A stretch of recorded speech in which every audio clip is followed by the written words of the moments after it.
जी, आपका होस्ट सईद अहमद अली आपकी खिदमत है। हमारा यूट्यूब और फेसबुक चैनल यह है पाकिस्तान दिख रहे हैं लाखों करोड़ों दूधो साम हस्ते मोहम्मद मुस्तफ़ा सल्लल्लाहु अलैहि वसल्लम और आले मोहम्मद पर मिनी बजट जो कल अवाम के ऊपर एक पहाड़ तोड़ा गया, हर चीज की कीमतों को बढ़ा दिया गया, उनका अभी उसके ऊपर बहस होनी है कि क्या उसका मामला होना है। मगर एक रात 12 बजे अवाम के ऊपर पेट्रोल बम को गिराया गया। पेट्रोल बम 22 रुपए 20 पैसे तेल की कीमत बढ़ा दी गई। हालांकि सुबह तक इसकी कोई खवाई नहीं थी, लाइट डीजल बढ़ने की कोई खवाई नहीं थी, एलपीजी सिलेंडर बढ़ने की, गैस बढ़ने की, और उसके अलावा जो लाइट डीजल है उसकी बढ़ने की, मिट्टी के तेल बढ़ने की कोई जो है वो आवाज नहीं थी। मगर अवाम ने किसी ना किसी जगह पे ये सोच लिया हुआ था कि शायद बढ़ेगी, मगर जो बात थी किसी जगह के ऊपर वो 5-10 रुपए बढ़ेगी, मगर रात गए 22.25 रुपए कीमत बढ़ा के नई कीमत 272 रुपए कर दी। मैं अभी सारे टैक्स के मामला को पीछे रखता हूं।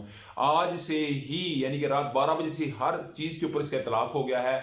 आज सुबह मार्केट में जो सब्जी आएगी, जो फल आएंगे, जो ग्रोसरी आएगी, जो छोटी छोटी चीजें आएंगी, जो रोजमर्रा जिंदगी की चीजें हैं, लग्जरी की बात नहीं कर रहा, छोटी छोटी जो चीजें हैं वो बढ़ेंगी। और अभी कल ही बजट जो है वो पेश हुआ मिनी 170 रुपए का, मगर रात गए ही पेट्रोल की कीमत बढ़ा के इस सरकार ने अवाम की दुखती राह को मजीद दबा के उस पर मेरा ख्याल नमक छिड़क दिया ताकि मजीद अजियत में अवाम जाए। तो अवाम तैयार हो जाए जी। आज से अभी कोई निकल रहा है तो जिसने भी थोड़ी देर ठहर कर निकलना है वो 272 रुपए फी लीटर के लिहाज से पेट्रोल ऐड करवाएगा, क्योंकि पेट्रोल महंगा, किराए महंगे, सीधी सीधी बात है। जो लोकल पे आते हैं उनके लिए भी जो है वो मामला खराब हो जाएगा।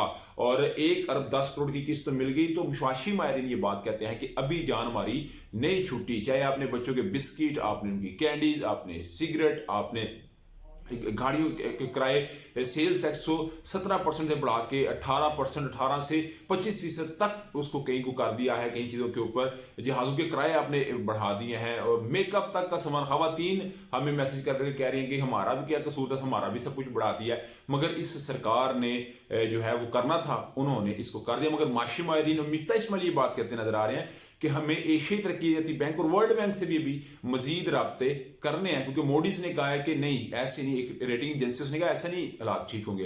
हालात ठीक करने के लिए आपको थोड़ी और भी लोगों से बात करनी पड़ेगी, और 33% तक महंगाई बढ़ने की शरह को करार दे दिया गया है। तो अवाम के ऊपर जी सुबह तो दोपहर के वक्त तो एक बम गिरा था, मगर रात के जो गिरा है इससे अवाम जो है वो मजीद अजियत में है। और मैं इसमें बता दूं, जिस बंदे की तनख्वाह 20-25 हज़ार रुपया ना या 30 हज़ार रुपया उसका कबाड़ा है, उसका कोई गुजारा नहीं है। और खुदारा अगर हम इसी तरह रहे तो मेरा ख्याल है फिर गरीब बंदे के लिए सर्वाइव करना इंतहाई मुश्किल, सफेद पोश के लिए सर्वाइव करना इंतहाई मुश्किल से मुश्किल तरीन हो जाएगा।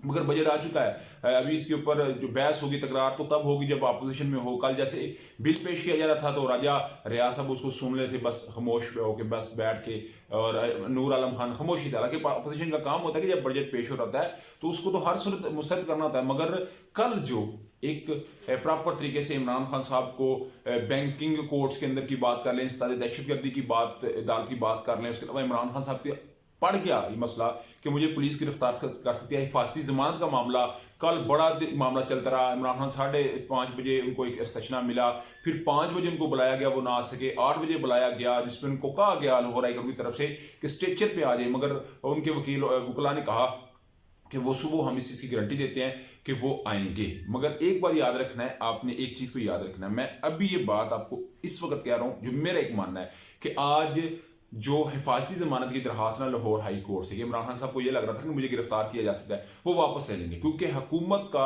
मकसद पूरा हो गया। हुकूमत को ये था कि शायद हम मिनी बजट दें, इमरान खान साहब रोडों पे आ जाए तो ब्लॉक कर दें, बड़े मामला खराब कर दें। मगर ये मामला जो है वो इमरान खान साहब इस दरखास्त को ही वापस ले लेंगे, क्योंकि हुकूमत को जो एक डर था ना कि कहीं हम बॉल फेंकें तो कहीं इमरान खान साहब खुद आके इसको रोक ना लें तो मसला खराब हो सकता है। तो इसलिए जो मुझे नजर आ रहा है इमरान खान साहब दरखास्त वापस ले सकते हैं। उसके अलावा जी इमरान खान साहब ने रात के स्पीच की, उन्होंने कहा जी कि अगर गिरफ्तारियां हुई तो सबसे पहले गिरफ्तारी मैं दूंगा, मैं इस चीज़ को तस्लीम करता हूँ। 48 घंटे के अंदर हम एक लाहेअमल दे देंगे कि किस तरह हमने गिरफ्तारियां देनी है, और जेल भरो तहरीक का मैं क्राइटेरिया दे दूंगा, स्केजुअल दे दूंगा। एजाज चौधरी की बात की जाए तो जिले जिले डिवीजन जाके वो जो है वो इस वक्त लोगों के साथ ओथ ले रहे हैं, उनसे हलफ ले रहे हैं जेल भरो तहरीक के लिए, वो इस वक्त सरगर्म है। उसके अलावा बाजवा साहब के मतलब इमरान खान साहब ने कहा कि मैं एक जो है वो आर्मी चीफ जो मैं एक वज़ीर आज़म होके मेरी जो है ना जी ऑडियोज़ वीडियोज़ को टैप किया गया, बल्कि ऑडियोज़ को किया जैसा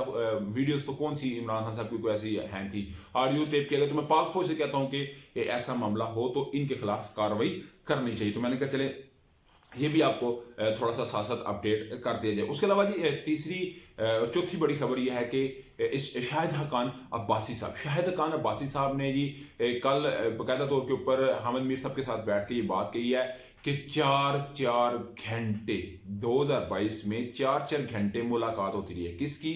मेरी और एहसन इकबाल से। मैं भी मिलता रहा हूँ, एहसन इकबाल से मिलते रहे, जनरल बाजवा साहब से मिलते रहे।